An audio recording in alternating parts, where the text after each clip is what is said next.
মাছটাকে দেখো আমি পরিষ্কার করে ধুয়েছি এবং নুন হলুদ মাখিয়ে নিয়েছি। এই জন্য আমার লাগবে একটুখানি কাঁচা লঙ্কা, শুকনো লঙ্কা নিয়েছি। ভাজা মশলা দিয়ে হবে হলুদ, জিরে, রান্নার জন্য তেল আর নুন। চারিদিকে গ্যাসে একটা কড়াইও বসিয়ে দিয়েছি, মশলাটাকে ভেজে নেব। মাছটাকে কেটে ধুয়ে পরিষ্কার করে নুন হলুদ মাখিয়ে নিয়েছি। আর এখানে নিয়েছি হলুদ, জিরে, রান্নার জন্য তেল, নুন আর ভাজা মশলা দিয়ে করবো যেন কটা কাঁচা লঙ্কা, শুকনো লঙ্কা মিলিয়ে নিয়েছি। এখানে কাঁচকলার আলু আগেই কেটে ধুয়ে নিয়েছি। গ্যাসে একটা কড়াই বসিয়ে দিয়েছি, মশলাটাকে একটু ভেজে নেব। সামান্য একটুখানি তেল দিয়ে ভেজে নেব।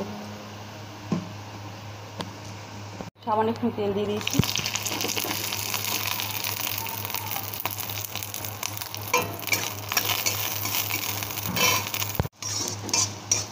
মশলাটা দেখো ভাজা ভাজা হয়ে গেছে। এবার বাটিতে তুলে নেব। কড়াইতে তেল দিয়ে দিয়েছি, মাছগুলো ভেজে নেব। গরম হয়ে গেছে, মাছগুলো ভেজে নেব।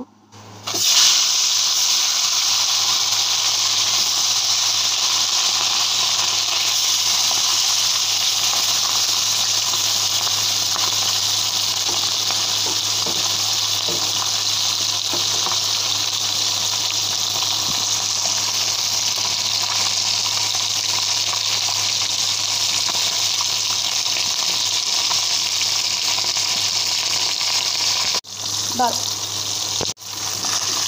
এক পাশ হয়ে গেছে, উল্টে দেবো।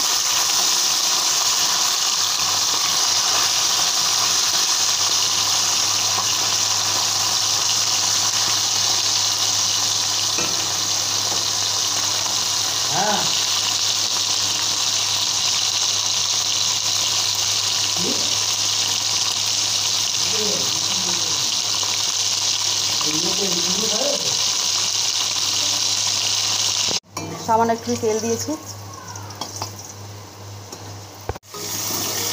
এবার কাঁচকলার আলু দিয়ে দিয়েছি।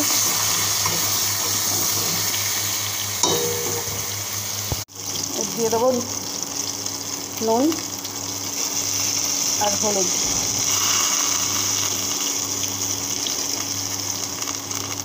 নুন আর হলুদ দিয়ে দিয়েছি। আর ভালো করে সেটা কষিয়ে নেব।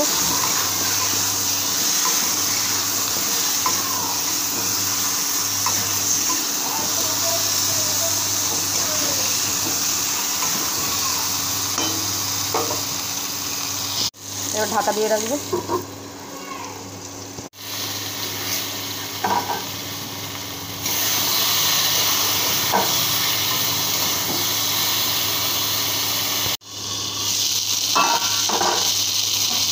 আলু কলা বেশ ভাজা ভাজা হয়ে গেছে।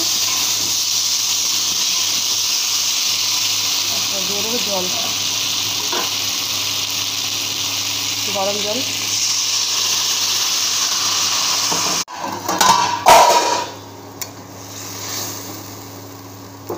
আলু কলা ভাজা হয়ে গেছে, জল দিয়ে দিয়েছি। আর একটু জল দেবো, এটা গরম জল। ঢাকা দিয়ে রাখবো।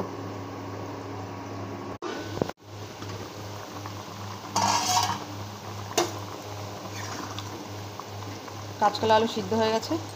এবার দিয়ে দেবো ভেজে রাখা মাছগুলো।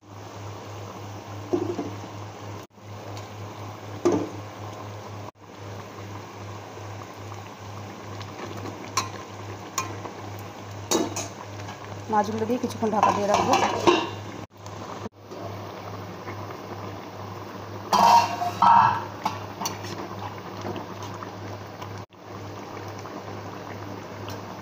ঢাকনাটা তুলে ফেলেছি।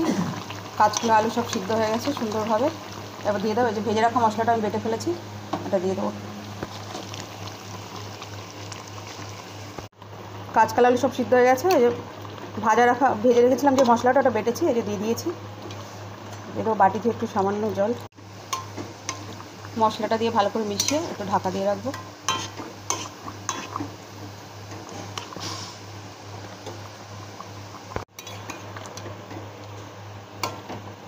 মাছের ঝোলটা দেখো আমার হয়ে গেছে।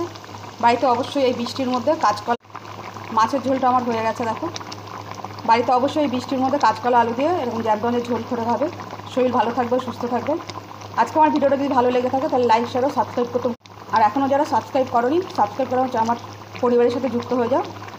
আর পাশে থাকা বেল আইকনটি অন করে দিও, যাতে যখনই কোনো ভিডিও আমি আপলোড করবো সঙ্গে সঙ্গে তোমাদের কাছে পৌঁছে যাবে। তাহলে আজকে এই পর্যন্তই। সবাই সুস্থ থেকো, ভালো থেকো। ভিডিওটা সম্পূর্ণ দেখার জন্য ধন্যবাদ।